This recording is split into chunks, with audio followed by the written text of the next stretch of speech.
Donc voilà pour ça. Donc on peut peut-être, si tu veux bien, embrayer sur l'inconscient. Alors la question elle est simple. Qu'est-ce que l'inconscient?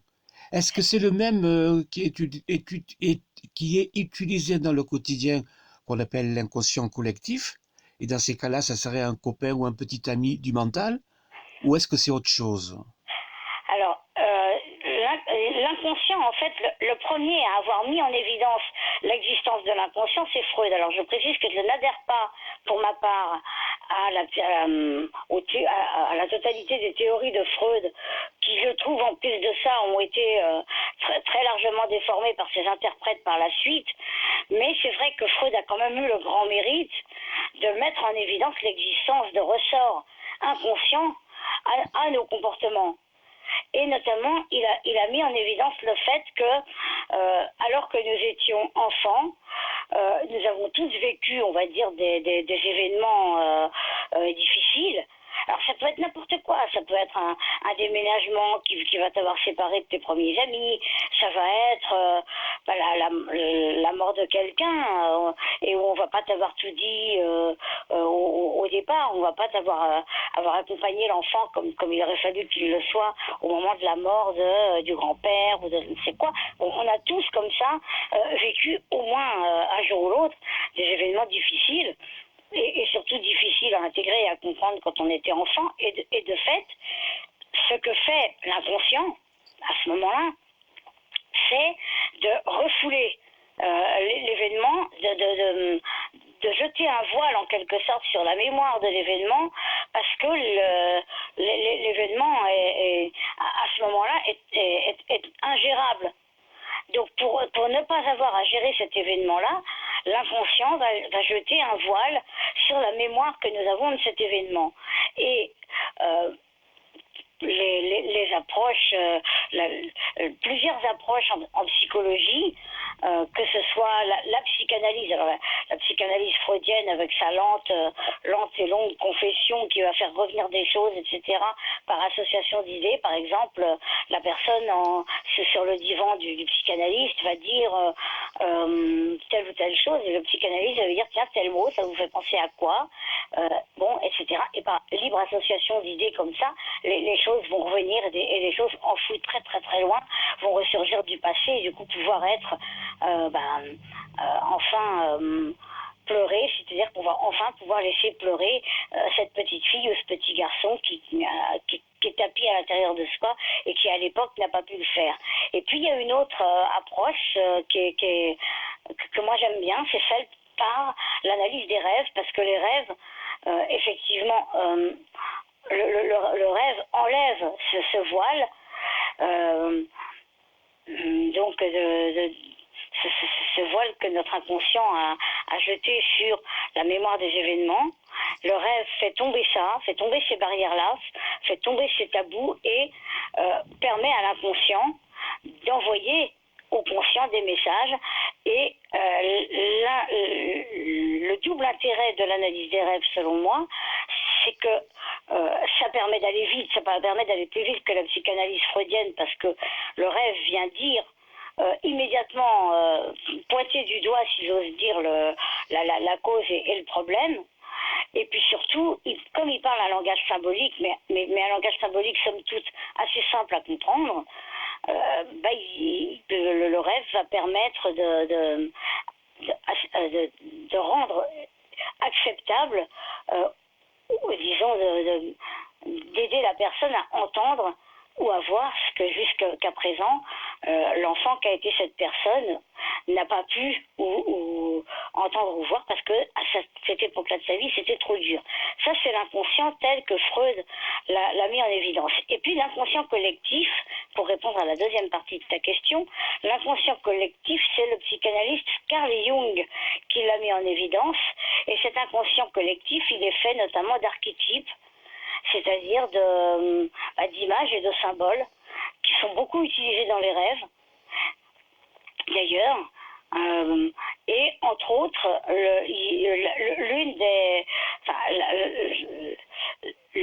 l'un, disons, des principaux ressorts de la psyché humaine telle que l'a définie Carl Jung, c'est la présence en nous des polarités féminines et masculines qui n'ont rien à voir, comme nous le savons déjà, comme nous l'avons déjà dit quelquefois, avec ni le genre, le sexe de la personne, ni non plus son orientation sexuelle. C'est simplement deux énergies qui sont l'une solaire et l'autre lunaire, l'une yin et l'autre yang, et qui sont indissociables l'une de l'autre, et surtout ne peuvent pas exister l'une sans l'autre, l'une gouvernant l'intuition, la créativité, la sensibilité, les émotions, etc., et l'autre gouvernant le discernement, le raisonnement, la logique, etc. Donc ça c'est l'un des ressorts, on va dire, de l'étude de la psyché humaine telle que la propose Carl Jung, et puis les images et les symboles qui sont beaucoup utilisés dans les rêves, par exemple l'oiseau, symbole de liberté, enfin des choses qui sont, on va dire, communes à toute une civilisation, à la mémoire d'un pays. Par exemple, quand on voit le président de la République en rêve, souvent ça représente une image paternelle, etc. Donc ça, c'est ce qu'on pourrait appeler, ce qui relève de l'inconscient collectif. Alors, l'inconscient, après, il y avait une troisième partie à ta question. L'inconscient collectif est-il le petit copain du mental? Dis-moi, l'inconscient collectif, c'est pas une banque de données? C'est un peu une banque de données, absolument. Oui, c'est une assez bonne définition. C'est une définition un peu raccourcie, mais c'est effectivement une banque de données qui est commune, qui sont des données communes à toute une civilisation et à un ensemble de peuples, etc. Et alors le rêve est constitué de deux composants qui sont un, l'inconscient collectif, et deux, l'inconscient personnel du rêveur. C'est-à-dire que, par exemple, dans ton cas précis, on a vu que Rick Azaray, que nous aimons, toi et moi, Rick Azaray est souvent dans tes rêves associé à une représentation maternelle pour toi. C'est pas Pourquoi? Parce que tu peux. Alors il y a diverses raisons qui m'ont amené à cette conclusion. Dans tes rêves, il semble que Rick Azaray, dans tes rêves, représente l'image, est une image, une représentation symbolique de la présence de ta mère. Alors ça peut être interprété comme la trace qu'elle a laissée en toi, dans ta mémoire, mais comme ça peut aussi être interprété, quand on est d'un point de vue spiritualiste, comme une présence bienveillante, une présence alors bien réelle et spirituelle de ta mère qui, on le sait, n'est plus de ce monde aujourd'hui, mais dont tu as parfaitement le droit de penser qu'elle veille encore sur toi, et que dans tes rêves, elle apparaît sous le déguisement de Rika. Bon. Donc ça, c'est un des symboles qui est propre à tes rêves, à toi, à ta personnalité, à toi. Et le rêve, c'est la rencontre en quelque sorte des deux, de ces deux banques de données, entre guillemets, que sont ton inconscient à toi, personnel, lié à ton histoire personnelle, et l'inconscient collectif. Alors après, il y avait une troisième partie à ta question. L'inconscient est-il le petit copain du mental? Alors, je dirais oui et non. Parce que le mental, c'est en grande partie celui qui refoule, justement. Le mental le mental est justement est plutôt, dans bien des cas, le copain du refoulement. C'est-à-dire que c'est lui qui voile justement l'accès, qui bloque un peu la porte d'entrée de cet inconscient, qui permettrait justement de voir les sentiments qui n'ont pas été mis au jour, et qui ont besoin justement d'être mis au jour pour dépasser un blocage, par exemple un rêve récurrent, un rêve qui revient souvent et de façon de plus en plus prenante et voire douloureuse. Ça traduit évidemment un blocage qui tire son origine de l'inconscient. Et le fait de le voir, le fait de le démonter, comme on démonte la mécanique d'une montre ou le moteur d'une voiture, le seul fait de démonter ça de décortiquer ça, et ben ça suffit généralement pour lui faire perdre ses mystères. Et dès lors qu'il a transmis son message, qu'il a perdu son mystère, il fout le camp, naturellement. Mhm. Donc, mais alors il peut arriver que notre inconscient révèle des états qui sont issus de notre mental. C'est vrai aussi. C'est-à-dire qu'il y a l'inconscient joue un rôle souvent ambigu de à la fois disons copain du mental quand ça peut arranger le mental de se servir de l'inconscient pour aller pour aller chercher justement des explications rationnelles aux choses, etc. Mais il peut aussi justement être enfin, le mental peut devenir justement son ennemi parce qu'il va l'empêcher, il va tout faire pour essayer d'empêcher ce qui est tapis dans l'inconscient de venir à la surface. Et quand on est malade, quand on tombe malade, bien souvent ce sont des maladies psychosomatiques. Ah oui, bien sûr. Quel est le rôle de la maladie liée à l'inconscient ou pas? Alors justement, la maladie, c'est une occasion que nous offre, entre guillemets, c'est une drôle de chose, parce que la maladie, moi je dis que c'est en quelque sorte un cadeau mal emballé, emballé dans un emballage pas très sympa par Madame la Vie, mais c'est une occasion d'honorer enfin, de voir enfin ce que jusqu'à présent, on n'a pas pu, ou voulu, ou su mettre en évidence, faire venir au jour de ce qui, justement, est tapis dans notre inconscient comme honte, comme culpabilité, comme blessure. Alors là, ça renvoie à une autre branche de la psychologie qui est l'étude des 5 grandes blessures humaines à laquelle, au moins dans un premier temps, nous identifions tous à un moment ou à un autre, ces grandes blessures étant la trahison, le rejet, l'abandon, la dévalorisation et la maltraitance. Souvent, nos réactions, nos positionnements face aux événements de la vie révèlent que nous sommes, notre histoire est conditionnée, mais ça n'est qu'un conditionnement. Et quand on sait à quel point ça n'est qu'un conditionnement, eh ben on arrive facilement justement à démonter le mécanisme et donc à le faire cesser de fonctionner. Il suffit juste de le voir. Notre histoire est au moins dans un premier temps, c'est vrai, conditionnée par l'une ou l'autre de ces blessures-là. Et la maladie, c'est comme dirait, je ne sais plus qui avait dit ça, mais il y a un jeu de mots, on parlait de jeu de mots tout à l'heure, la maladie, c'est ce que le mal a dit. Ben oui. Je ne sais plus qui avait dit ça, mais en tout cas, la maladie, c'est une occasion, bien sûr, dure et douloureuse, que nous propose la vie, Madame la Vie, pour honorer enfin ce que jusqu'à présent, nous n'avons pas pu ou su ou voulu, parce que c'était trop difficile, mettre en lumière et faire venir à la lumière. Je me souviens d'avoir lu un livre il y a un peu plus d'une quinzaine d'années, et le titre, je crois, c'était Les 5 blessures qui empêchent d'être soi-même.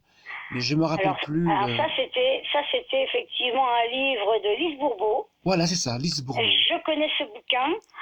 Alors elle parlait d'injustice et d'humiliation. Alors moi j'ai un autre livre qui parle des 5 grandes blessures humaines. C'est le livre de quelqu'un que j'aime beaucoup puisque c'est un ami à moi, qui s'appelle Robert Geoffroy. Et ce livre s'appelle Le regard qui transforme. Et donc c'est un livre aussi sur les 5 grandes blessures humaines, mais lui il les appelle trahison, abandon, rejet, et dévalorisation et maltraitance. Et ce livre est très très intéressant.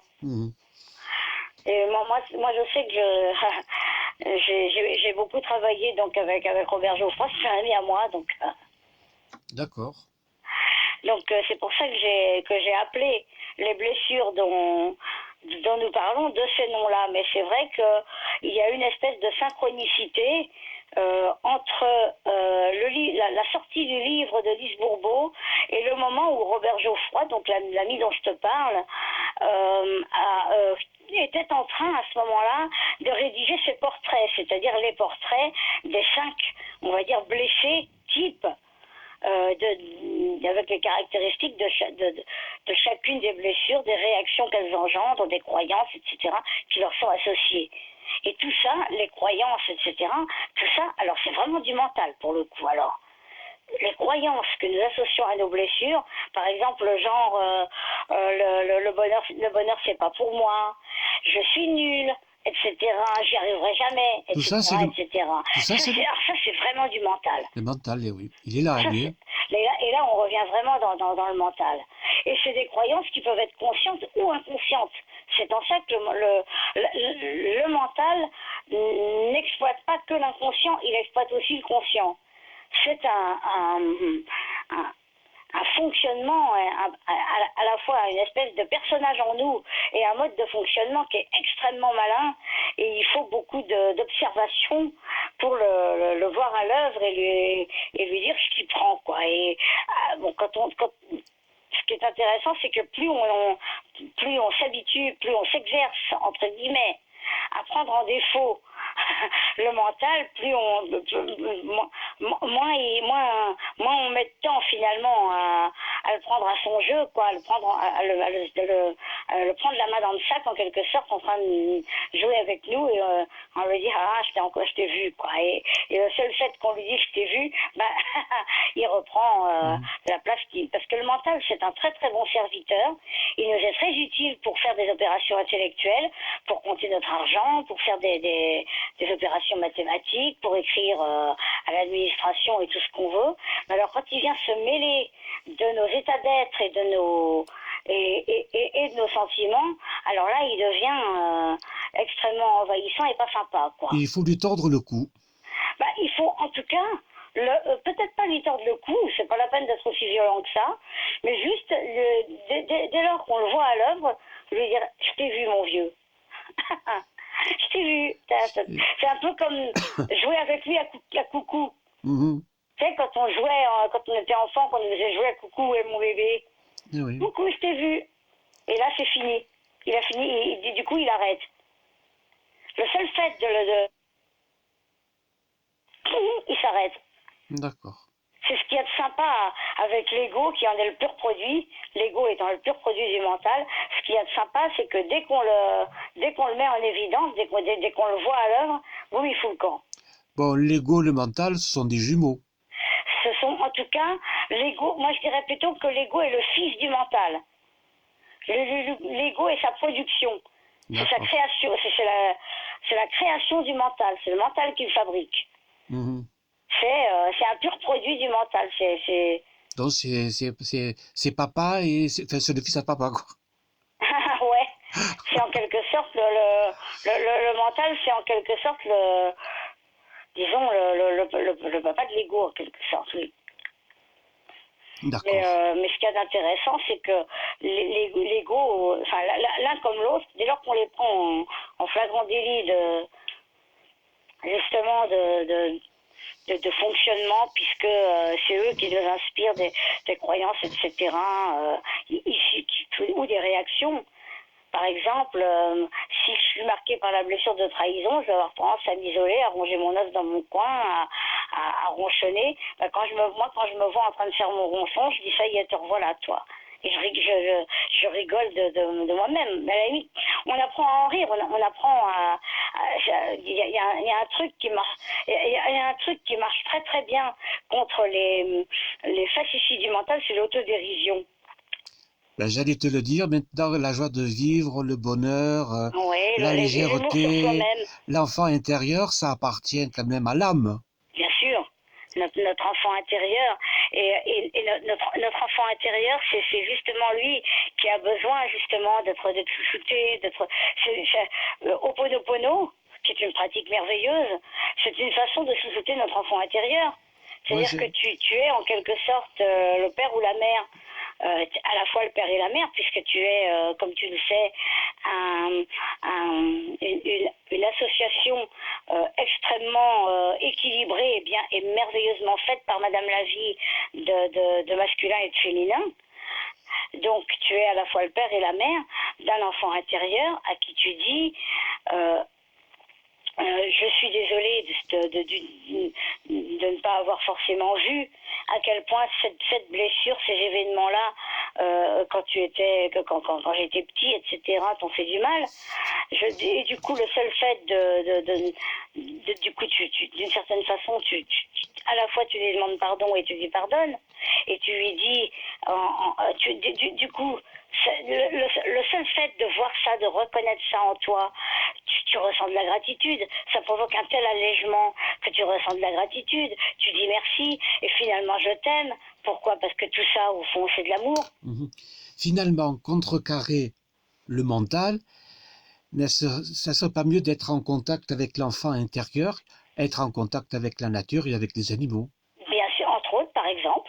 Par exemple, le contact avec les animaux est une des façons, effectivement, de contrecarrer les effets du mental. C'en est une parmi beaucoup d'autres. Être en contact avec les animaux, effectivement, et la nature. Être en contact avec ses rêves. Être en contact avec la présence de quelqu'un qu'on aime bien.